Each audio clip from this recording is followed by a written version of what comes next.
Bu video çekerken şu an hanım evde doğuruyor olabilir, bilmiyoruz. İlk kez. Babamın da arabası yanmış benim, biliyor musun? Ben soracağım abi, bir dakika, esas ben soru soracağım. Bir dakika. Bir dakika. Sormayacaksak niye geldik ya? Bardaklar güzelmiş, hiç böyle bardak yok, bize gelmiyor bunlar. Abi yukarıda 6 tane var, kaç tane istiyorsun?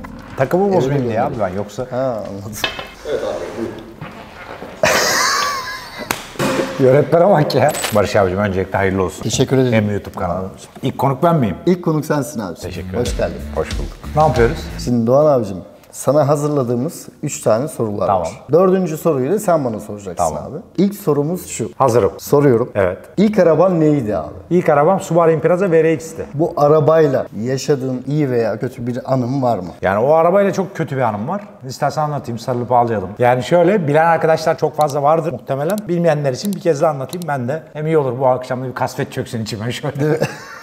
Ben arabayı arkadaşlar lan hayatım YouTube olmuş ya, YouTube diyorum ya. Dergide çalışırken almıştım. Dergide de o zaman böyle çok az maaşlar alarak çalışıyorduk, öyle söyleyeyim. Krediyle aldım, kazalı aldım. Arkasında bir hasar vardı arabanın. Bu arada bütün hikayeyi noktasından virgülüne kadar biliyorum abi. Eyvallah. Ben de anlatma şöyle bir diyeceksin zaten, o kadar detaylı. Tabii ki anlatacak ama çok hüzünlü, inanılmaz çok şey fena. bir anıdır yani. Ben Yani unutamam yani. maaşımın neredeyse hepsini krediye veriyordum. Böyle herkes kebap söylüyordu, ben öğlen çorba söylüyordum o sıra. Bir ekmekle. Acitasyon gibi olmasın ama öyleydi. Vallahi zor 3 zamanlardı. tane patates. Vallahi zordu. Sapartası. Parçaları buldum Japonya'dan. Uçakla gitme çok masraflı çıktı. O yüzden gemiyle bekledim. 2,5 ayda falan Parçaların geldi parçalar. gelmesi vesaire. Parçalar geldi. Her şey hazır. Arabanın arkası çekilecek tezgahta. Çekilmesi için şaseciye gidiyor Şaseci. abi. Bütün Şase selete tezgahında. bağlı şekilde, bütün her şey, gerdirme aparatları. Aynen. O esnada Ben arabanın yani arka koltuk sökük, öne de torpidoda toz falan olmasın diye böyle kadife bir örtü örtüp böyle güzel kaplamıştım. O sırada arkada çalışırken ustalar kıvılcım geliyor torpidoya. O zaman da Ramazan galiba, kapatıp dükkanı çıkıp iftara gidiyorlar, bir daha da gelmiyorlar dükkana. Sabah bir geliyorlar abi, araba çin yanmış ve hiçbir şey yoktu arkadaşlar. Onun kaputu falan alüminyumdu. Komple erimiş kaput, direksiyon erimiş, torpido denen şey yok falan. Yani ben şey gibi hissettim o zaman. Hani doğru bir örnek mi bilmiyorum ama bir yakının vefat eder, ona inanamazsın ya. Öyle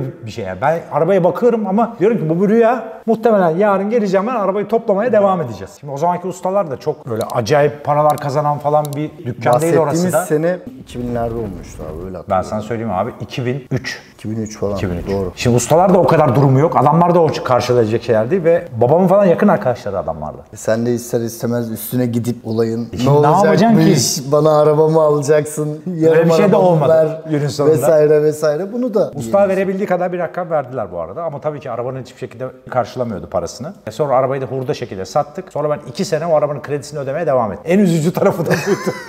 yanık arabanın, olmayan bir Evet arabanın abi, kredisini olmayan bir ödüyorum. araba. Ben bütün olayı o zamanlardan, o tarihlerden de bildiğim için isim vermeyeceğim. Ustayı da çok iyi tanıyorum. Zaten belirli bir süre sonra o da işi falan bıraktı yani. Belki de onun psikolojisi de olabilir.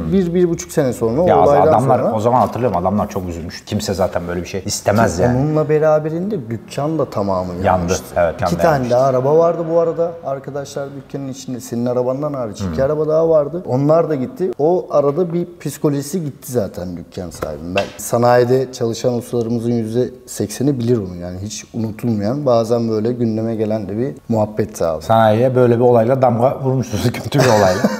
Ama abi o zaman da hatırlıyorum yani, üzerinden geçtiği için şu anda hani böyle çok tabii etkilemiyor artık bizi de, yani kötüydü, hem adamlar açısından çok kötüydü. Şimdi şöyle bir şey Dükkanın o zaman anlatayım sigortası abi. yoktu. Aynen. O dönemlerde çok böyle şeyler yoktu. Biz bile şu an son sistem olsa da bizim dükkanda son çıkan abi bütün fişlere, prizlere, sigortalara, işte çalışan bir şey var mı, kapılar açık mı, kapalı mı vesaire bunların hepsini her gün kontrol edip öyle çıkıyoruz abi. Atıyorum motoru sökük araba var, kutup başı takılı gibi ya da ne bileyim elektrikli bir işle uğraşmışlar, tesisat açık, kutup başı takılı değil. Kesinlikle onları kontrol ederiz, kutup başlarını sökeriz, öyle bırakırız. Sökük arabanın zaten %100 kutup başlarını söküyoruz. Arabanın taban halısının arkasındaki sünger mesela abi. O süngere bir tane kıvılcım geldiği zaman içte yanar. Yani o misal öğlen 2'de girmiştir, 5'te alev almaya başlar. Öyle diyeyim sana. Allah yani korusun. Allah kimsenin başına vermesin. Gerçekten çok kötü. O zaman şimdi burada ilk kez bir şey anlatacağım. İlk kez. Babamın da arabası yanmış benim, biliyor musun? İnşallah çocuğum yanmaz da. Volkswagen T2 minibüsü var. Sarıyer sahilde çekmişler arkadaşları karşı kaldırıma. Yüzüyorlar. Birileri bağırıyormuş. Araba yanıyor, araba. Ulan bunlar diyormuş. Birinin arabası yanıyor herhalde. Bir bakmışlar babamın araba yanıyor. Babamın araba yanmış. İnşallah gerçekten oğluma şöyle bir geçmez. diyeceğim. Arkadaşlar Şans. bunu ben de ilk defa duyuyorum. Ya, Ben hiç yanlış. Muharrem abiden de dinlemedim bu arada. O öyle kötü şeyleri siliyor abi. Hayatına devam ediyor. Biliyorsun babamı. Bizde kötü bir şey Benim yok. gibi değil o. İyi şeyleri anlatıyor. Ben bunu bilmiyordum bu arada. Ya oğlum T3 minibüsü ya. T2 yanmış tabii. Vay be. İnşallah oğluma geçmez abi. Benim İnşallah. bu şanssızlık. Allah korusun geçmesin. İnşallah şanslı biri olsun. Çok kısa bir süremiz kaldı abi bu arada. Ne için?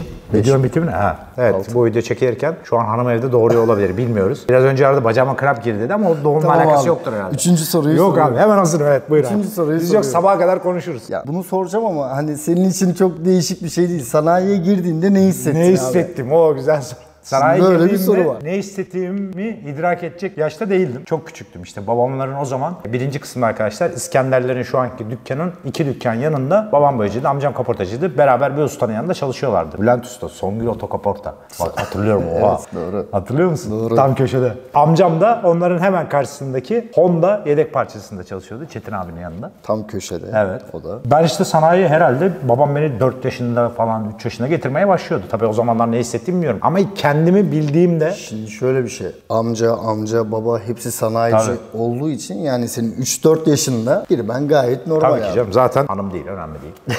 Yani şöyle abi, Açabilirsin. doğmamışlar, sorun yok. Ama böyle ilk kendimi bildiğim zamanlarda gelmemde isterim şuydu. Mesela babam desin ki bana işte bu araba burada duruyor. Oğlum şunu kapının önüne al. Onun için beklerdim mesela. Ya da Bana sabah. bir şey söylesin hemen. Tabii yani ilkokula Arabayla gidiyorum ilgili. mesela. Sabah beraber dükkana giderdim babamla. Babam desin ki şu arabayı dışarı al. Hemen onu dışarı alayım edeyim. Çok güzel bir şey söyleyeceğim. Şu an Talha öyle abi. Sabah mesela okula gidecek hemen giyiniyor kardeşlerinden önce. Otoparka iniyor, arabayı çalıştırıyor, Tabii. arabanın içinde bekliyor. Klasik. Diyorum ki hani çık diyorum bazen otoparktan çıkart diyorum. Otoparktan çıkartıyor arabayı hemen hazırlıyor sağ tarafa geçiyor bekliyor. İşte bizim gibi meraklı bir Oğuz olursa Heyecan. cold start'ı beklemeye gerek kalmadan araba ısınmış bir şekilde hayatına devam edebiliyorsun. Aynen öyle. Doğan abici çok teşekkür Bitti ederim. mi? Ben soracağım abi, bir dakika. Esas ben soru bir soracağım. dakika. Bir dakika. Bir dakika. Biz sormayacaksak niye geldik ya? Yönetmenim müdahale eder misiniz? Evet. Tamam. Şeyi unutacağım. Elini bir dakika. Biraz oyunculuk var, hemen havaya giriyor. Oyuncular yarı delidir diyorlar. Abi. Var mı öyle bir şey Yarı gerçekten? şizofrendir diyorlar. Doğru mu? Hocam. Sorumu abi. bekliyorum. Doğan abi. Evet. Konseptin formatında 3 soru Barış Bey bize soruyor. Biz de konuklu olarak 1 soru Barış Bey'e soruyoruz. Barış Bey söylemedi ama normal olur ilk bölümün heyecanıyla. Hemen soruyorum Barış Sen abi. toparlayacaksın abi. Söyledi mi? Söylemiş. Uğur beni düzeltme. Birazdan mevzu çıkacak. Uğur, ben sana tüm izleyici arkadaşları çok yakından ilgilenen bir soru soracağım. Tabii abi. Bekliyorum. Ne olacak bu servis maliyetlerin hala abi? Yani şimdi otomobille ilgili biraz öngörebiliyoruz ya. Önümüzdeki sene ne olacak? Parça ve işçilik maliyetleri, tüketiciye yansıyan tarafı. Sence yüzde kaç artacak? Ne olacak? Nereye gidecek bu iş? Ve aslında güzel bir konuya değindin. Biz bununla ilgili zaten liste hazırlıyoruz. O listeyi o gün veyahut da bir zam veyahut da kurlarda bir değişiklik olduğu zaman aynı maliyeti ertesi güne yansıtmıyoruz mesela. Yansıtamıyoruz.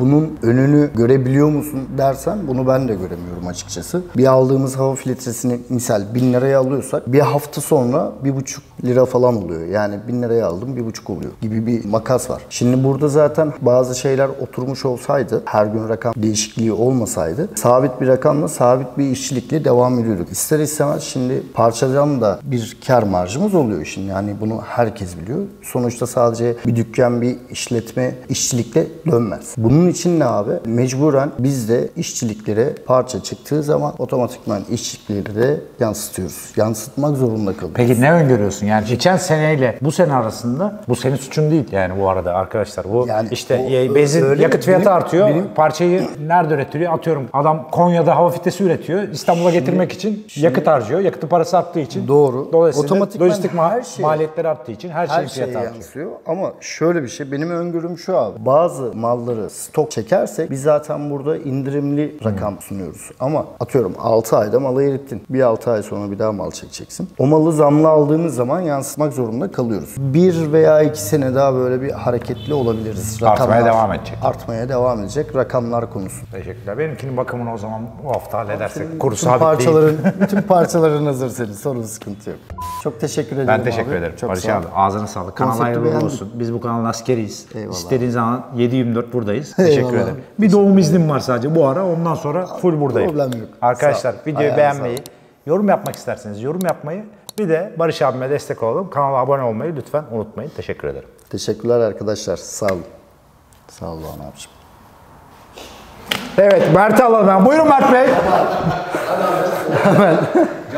Girdik. Ben bunu kabul edemem. Niye? Bir dakika. Düğün salonunda olur ya böyle. Evet, girdik. Barış abi ne unuttun? Hediye vermeyi unuttun. Hediye vermeyi Abi, Doğan abiciğim, çok hediyesiz. teşekkürler. Hayır. Oğlum o abartı bizim işte siz de makara yapıyoruz. Anladın? Hadi gel abi be. Biliyorum abi. Gel abi sen bendesin bırak. Ne yaptık? Gitmedik ki buradayız. Niye Aynen gitmedik? abi. Hediyeyi unuttuk abi. Abi hediyesiz hiçbir yere gitmem. Tamam abi. Barış abi çok teşekkür Ayağına ediyorum. sağlık. Çok hızlı bir hediye alışı oldu Abi abi. lütfen. Sen zaten biliyorsun içinde neler olduğunu. Nerelerde kullanman gerektiğini de biliyorsun. İyi günlerde Çok kullan teşekkür Doğan ederim. abiciğim. Bütün teşekkür ederim. böyle gelen konuklara hediyemiz var diyorsun. Hediyemiz var abi. En sevdiğim. Görüşürüz abi. Görüşürüz Doğan abiciğim. Arabayı almıyormuşum gibi. Araba- Böyle gidiyorum araba sonra bende. gelip alacağım. Kadrajdan bir çıkayım alacağım abi.